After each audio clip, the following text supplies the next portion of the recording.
Hello बच्चों, welcome to our online portal. बच्चों, myself engineer PP sir, your physics mentor. बच्चों, जो आज का वीडियो है, इस आज के वीडियो में अपन unit and dimension, error and measurement से रिलेटेड क्वेश्चंस यहाँ पर प्रैक्टिस करने वाले हैं जो प्रीवियस ईयर एग्जाम्स में पूछे गए हैं। आपके नीट, जेई, आईसीआर सेक्शन की मैं बात करने वाला हूँ कि किस पैटर्न के क्वेश्चंस आपके बनते हैं। अब तक अपन ने जो यूनिट डायमेंशन और एरर पे किया है। सो बच्चों, मैं कुछ पैटर्न के क्वेश्चंस यहाँ पर डिस्कस कर रहा हूँ। अगर ये क्वेश्चंस आपने अच्छे से समझ लिए तो आप इस पूरी एक्सरसाइज को आप अच्छे से कर सकते हो, जो भी आपके क्वेश्चंस आपको मिलते हैं। चलिए, मैं बात करता हूँ फर्स्ट क्वेश्चन की। तो बच्चों, फर्स्ट क्वेश्चन यहाँ पर मैंने लिया है कि भी कोई आपको एक फॉर्मूला दिया हुआ है, alpha is equal to E square upon 4 pi epsilon naught C into H. ठीक है, इस वाले फॉर्मूले में E square upon 4 pi epsilon naught C into H, जहाँ पर एल्फा कोई भी एक वैल्यू दे दी, ई है यहाँ पर चार्ज ऑफ इलेक्ट्रॉन, सी है यहाँ पर speed of light in vacuum और एच है यहाँ पर प्लांक्स कांस्टेंट। ठीक है बच्चों, ई इलेक्ट्रॉन का आवेश, सी निर्वात में प्रकाश का वेग और एच हो गया आपका प्लांक नियतांक। तो यहाँ पर देखिए किस तरीके से आप एल्फा के लिए विमा निकालोगे, डायमेंशन यहाँ पर आप निकालोगे। तो बच्चों, बड़ा सिंपल सा कॉन्सेप्ट है। ई चार्ज ऑफ इलेक्ट्रॉन की यहाँ पर बात हो गई, इसको अपन ने बोल दिया आवेश का होता है बच्चों A1 T1, तो A1 T1 का स्क्वायर हो गया A square T square divided by C की मैं बात करता हूँ, सी हो गई यहाँ पर स्पीड ऑफ लाइट। तो स्पीड चाहे कोई सी भी हो, वेग हो चाहे किसी भी वेग, कहीं भी किसी भी माध्यम में हो, वेग के लिए होता है L1 T-1 इंटू जो प्लांक्स कांस्टेंट है बच्चों, प्लांक्स कांस्टेंट होता है आपका जूल इंटू सेकेंड में। तो इसको हमने बोल दिया M1 L2 T-1, ये आप निकाल सकते हो। प्लांक्स कांस्टेंट आपका निकल जाता है E is equal to H new फॉर्मूले से। अब बचा यहाँ पर क्या बचा, 1/4 pi epsilon naught. 1/4 pi epsilon naught को हम बोल देते हैं यहाँ पर K, और K के लिए अगर अपन यहाँ पर डायमेंशन की बात करें तो बच्चों ये क्या होता है, into M1 L3 T-4 A-2। कैसे निकलता है ये अगले क्वेश्चन में मैंने आपको एप्सिलॉन नोट का पूछा है, तो जब ये निकलेगा तो मैं बताऊंगा यहाँ पर कि क्या होता है के लिए। यहाँ से आप इसको कैलकुलेट करो तो आपको अल्फा का डायमेंशनल फॉर्मूला मिल जाता है। m की वैल्यूज आप कंपेयर करो तो देखो नीचे भी m1 ऊपर भी m1, तो m की पावर तो हो गई यहाँ पर 0, l की पावर बात करें तो l की पावर 1, l की पावर 2, 3 हो गई, और यहाँ पर भी 3 है, कैंसिल आउट हो गया, तो l की पावर भी हो गई आपकी 0। टी की पावर देखें, टी की पावर -1, टी की पावर -1 -2 है, और यहाँ पर ऊपर देखिए टी की पावर +2 और टी की पावर -4, तो टी की पावर -2, तो यहाँ पर भी -2 ऊपर भी -2, तो टी की पावर भी हो गई 0। ठीक है, दूसरी चीज देखो बच्चों, ए की पावर देखो, इधर ए की पावर 2, इधर ए की पावर -2, तो ये भी हो गई 0। तो एल्फा जो है वो हो गई यहाँ पर डायमेंशनलेस क्वांटिटी। यहाँ से आप ये वाली चीज़ वेरीफाई कर सकते हो। तो ये एक पैटर्न का क्वेश्चन। सेकंड की मैं बात करूँ तो देखिए, सेकंड पूछा आपसे एप्सिलॉन नोट।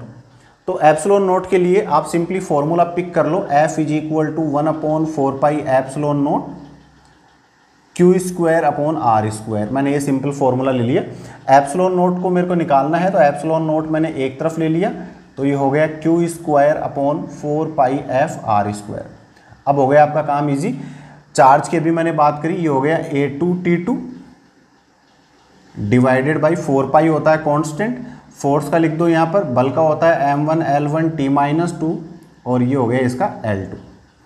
ठीक है बच्चों, ये ऊपर जाएगा तो देखो क्या हो गया, M1 ऊपर गया तो M-1, L की पावर 3 ऊपर गया तो L-3, T की पावर -2 ऊपर गया तो T की पावर 4 और A की पावर 2। तो ये यहाँ से आता है एप्सिलॉन नोट।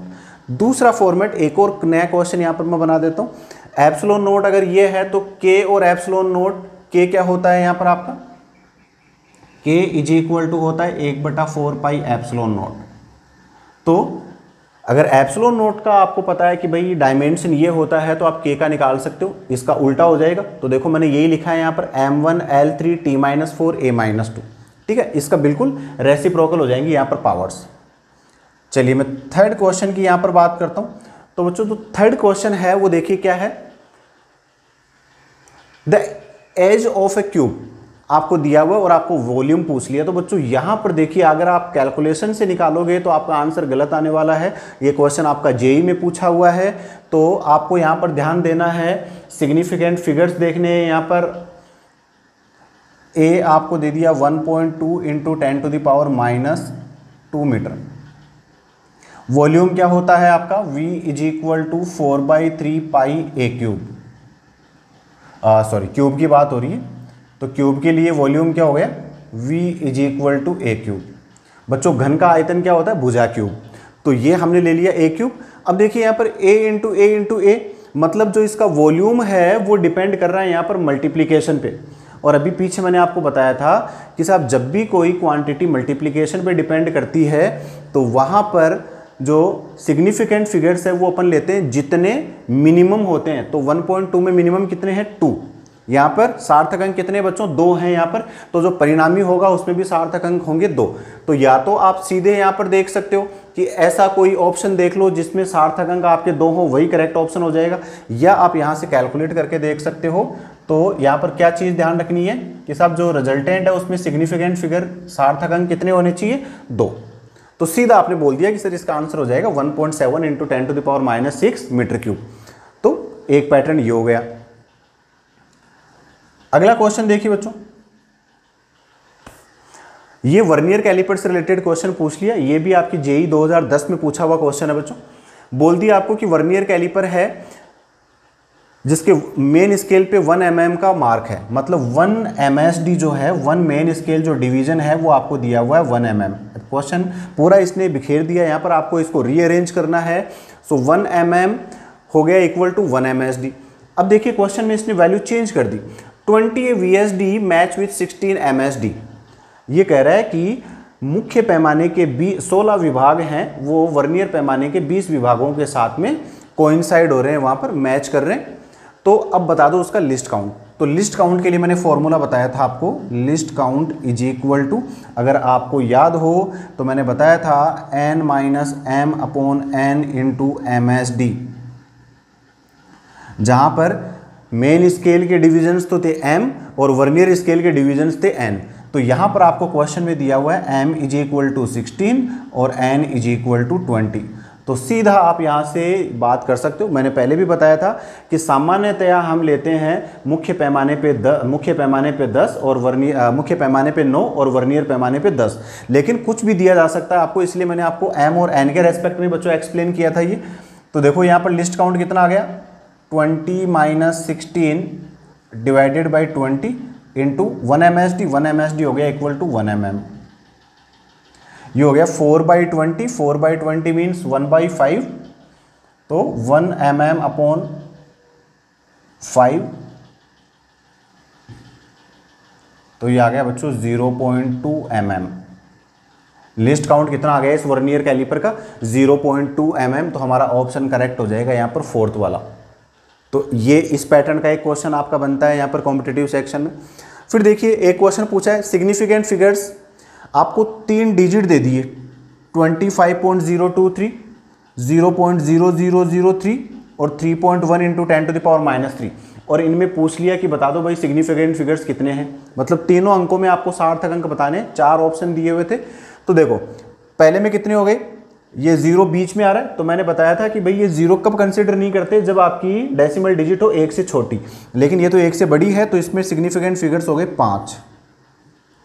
इसमें देखो कितने हो गए, ये डेसिमल 1 से छोटी और डेसिमल के बाद में जितने भी 0 आते हैं उन सबको काउंट नहीं करते, मैंने बताया था। तो यहाँ पर कितने हो गए 1, और यहाँ पर 10 की पावर्स को काउंट नहीं करते, कितने हो गए 2। तो ऐसा कोई ऑप्शन जिसमें हो 5,1,2 वो ऑप्शन हो जाएगा आपका करेक्ट। तो ये एक पैटर्न का क्वेश्चन बन गया।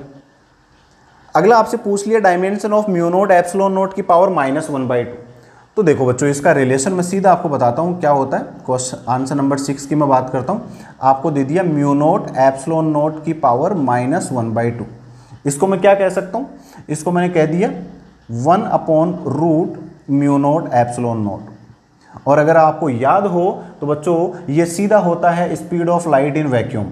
निर्वात में प्रकाश का वेग होता है c is equal to root mu naught epsilon naught. तो अब इसकी डायमेंशन बता दो आप, क्या हो गई इसकी डायमेंशन m0 L1 T-1।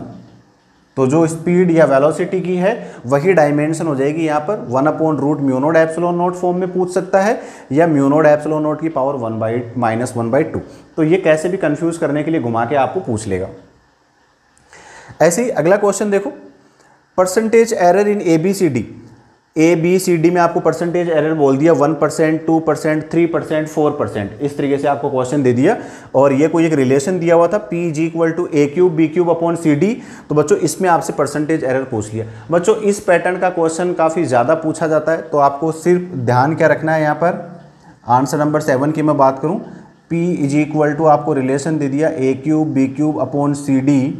तो देखो यहाँ पर ये डिवीजन, मल्टीप्लिकेशन और पावर्स पे डिपेंड कर रहा है। परसेंटेज एरर हम निकालते हैं तो सीधा आपको रिलेशन ध्यान रखना है, del P/P × 100 A में देखो पावर कितनी है 3, तो इसको मैंने लिख दिया 3 del A/A × 100 प्लस B पे भी है पावर 3, तो 3 × del B/B × 100 और C पे है पावर 1, तो सीधा मैंने बोल दिया del C/C × 100 और D पे पावर है 1, तो इसको बोल दिया del D/D × 100। तो बच्चों मैंने बताया था कि यहाँ पर डिवीजन में कंफ्यूज नहीं होना, बच्चे जनरली माइनस ले लेते हैं, ऐसा नहीं करना, आपको सारे यहाँ पर प्लस लेके करने हैं। अब देखो A में परसेंटेज एरर दी हुई है 1%, तो 3 × 1 3, B में दी हुई है 2%, तो 3 × 2 6, C में दी हुई है 3%, तो 3 × 1 3, और D में दी हुई है 4%, तो ये +4, तो 3 + 6 9, 9 + 3 12, 12 + 4 16%। तो ओवरऑल कितनी परसेंटेज हो जाएगी यहाँ पर P की वैल्यू में 16%। तो ऐसा ऑप्शन जिसमें 16% हो वही आपका करेक्ट हो जाएगा। नेक्स्ट देखिए, एक क्वेश्चन बोल दिया, if force, velocity and time are taken as fundamental quantities then dimension of mass. क्या बोल दिया कि साहब फोर्स, वेलोसिटी और टाइम को आपने ले लिया फंडामेंटल क्वांटिटीज, मूल राशियां मान ली इनको, तो आपको मास की यहां पर डायमेंशन बतानी है। तो आपने क्या बोल दिया कि साहब जो मास है वो आपका डिपेंड कर रहा है फोर्स। अब आपको नहीं पता फोर्स की पावर क्या है यहां पर, तो आपने बोल दिया फोर्स की पावर A, वेलोसिटी की पावर B और टाइम की पावर हो गई C। यहां से अगर आप A, B, C की वैल्यूज कैलकुलेट कर लेते हो तो बच्चों आपको मास का डायमेंशन फॉर्मूला मिल जाएगा। तो बड़ा सिंपल कॉन्सेप्ट, प्रोपोर्शनल साइन हटाया तो मैंने ले लिया यहां पर कोई कांस्टेंट, और ये हो गया F की पावर A, V की पावर B और T की पावर C। चलो A, B, C की वैल्यूज कैलकुलेट करने के लिए आप इनकी डायमेंशंस रख दो। यहाँ पर मास के लिए मैंने क्या लिख दिया, M1 L0 T0, K होता है आपका कॉन्स्टेंट। देखो फोर्स के लिए क्या हो गया, M1 L1 T-2 और इसकी होल पावर हो गई A। वेलोसिटी के लिए हो गया L1 T-1, इसकी पावर हो गई B, और टाइम के लिए हो गया T1 जिसकी पावर हो गई C। इसको आपने रीअरेंज किया तो देखो M की पावर और कहीं नहीं है, तो M की पावर हो गई A, L की पावर A प्लस B, और बच्चों T की पावर हो गई यहाँ पर -2A - B प्लस C। और इसको आपने कंपेयर कर दिया, तुलना कर दी दोनों तरफ MLT की घातों की, तो देखो बच्चों क्या मिल गया, A तो मिल गया 1, तो A की तो वैल्यू मिल गई यहाँ पर 1। B को आपने कंपेयर किया तो यहाँ पर L की पावर 0 और L की पावर A प्लस B, तो A प्लस B = 0, इसका मतलब B = हो गया -A की वैल्यू 1, तो B की वैल्यू मिल गई आपको -1। इसी तरीके से टाइम को कंपेयर करके C की वैल्यू निकाल दो, तो -2A - B प्लस C, और इधर टाइम की पावर कितनी है 0, A की वैल्यू रखी आपने 1 तो -2, B की वैल्यू रखी है आपने -1 तो माइनस प्लस, और प्लस C = 0, तो बच्चों आ गया C = 1। तो ऐसा कोई रिलेशन जिसमें फोर्स की पावर तो हो 1, तो देखो क्या हो गया, मास के लिए डायमेंशनल फॉर्मूला क्या हो गया, फोर्स की पावर 1, B है वेलोसिटी की पावर, तो वेलोसिटी की पावर हो गई -1, और टाइम की पावर है 1। तो ऐसा जो ऑप्शन जिसमें F1 V-1 T1 दिया हुआ वही करेक्ट ऑप्शन हो जाएगा। तो F1 V-1 T1, ये D वाला ऑप्शन हो जाएगा बच्चों यहाँ पर करेक्ट, F V-1 T।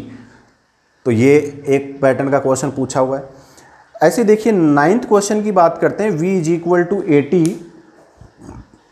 तो देखते हैं नेक्स्ट क्वेश्चन। आपको क्वेश्चन पूछ लिया v is equal to AT plus B upon T plus C. Answer number 9 की मैं बात करता हूं तो v is equal to AT plus B upon T plus C, जहां पर बच्चों v तो है आपकी वेलोसिटी और t है टाइम और ABC है यहां पर कांस्टेंट। तो आपसे पूछ लिया dimensions of A, B and C, मतलब ABC की विमाएं यहां पर आपसे पूछ ली। तो देखो कॉन्सेप्ट आपको सिंपल रखना है। मैंने आपको 2 रूल्स बताए थे यहाँ पर, 2 नियम बताए थे, जिसमें मैंने कहा था कि उन्हीं क्वांटिटीज को ऐड या सब्ट्रैक्ट कर सकते हैं जो सेम नेचर की होती है। तो पहली चीज़ तो C का निकल गया सीधा, देखते ही यहाँ से ये टाइम में आपने C को ऐड किया हुआ है तो C की डायमेंशन तो क्या हो गई T1, ये तो आ गया C के लिए। दूसरी चीज़ देखो यहाँ पर, फिर मैंने क्या बोला था कि ये पूरा एक फंक्शन हो गया, ये पूरा एक हो गया, या एक क्वांटिटी की अपन बात करें तो वेलोसिटी है, ये AT में आपने ऐड कर दिया B और T प्लस C को, तब जाके वेलोसिटी मिला है। इसका मतलब A इंटू टी की जो डायमेंशन है वही वेलोसिटी की होगी और B अपॉन टी प्लस सी की जो है वही होगी वेलोसिटी की। तो चलो यहाँ से और भी काम इजी हो गया। वेलोसिटी की हो गई L1T-1 और यहाँ पर हो गया A का हमें निकालना है और टाइम का हो गया T1। टाइम को दूसरी तरफ अपन ने भेज दिया तो A की हमें मिल गई L1T-2, तो ये मिल गई डायमेंशन ऑफ A। ऐसे ही B की निकाल लो, B अपॉन टी प्लस सी। तो ऐसा नहीं कि यहाँ पर T1 इंटू T1 करना है, T प्लस सी पूरे की डायमेंशन किसके इक्वल है, T1 के इक्वल, और ये वेलोसिटी हो गई L1T-1। तो बच्चों B की आपको मिल गई, देखो T1 और ये T-1 पावर्स कैंसिल हो गई तो B की मिल गई आपको L1। तो ऐसा जो ऑप्शन जिसमें आपको दिया हुआ हो L1T-2, L1 और T1, वही करेक्ट ऑप्शन होगा यहाँ पर इस वाले क्वेश्चन के लिए। तो ये क्वेश्चन नंबर 9। इसी तरीके से बच्चों एक और क्वेश्चन मान लिया कोई पूछा हुआ है आपसे, इस वाले क्वेश्चन में आपको बोल दिया कि साहब स्टीफन बोल्ट्जमान कांस्टेंट की यूनिट क्या होगी। स्टीफन बोल्ट्जमान नियतांक का मात्रक पूछ लिया, 4 ऑप्शन बच्चों आपको दे दिए। तो आपको फॉर्मूले पता होने चाहिए यहाँ पर। तो फॉर्मूले पता करने के लिए आपको सीधे हम चल पड़े यहाँ पर thermal properties of matter chapter में। वहाँ पर हमने फॉर्मूला पढ़ा था E is equal to sigma T4, और सिग्मा को बोलते हैं हम स्टीफन बोल्ट्जमान कांस्टेंट।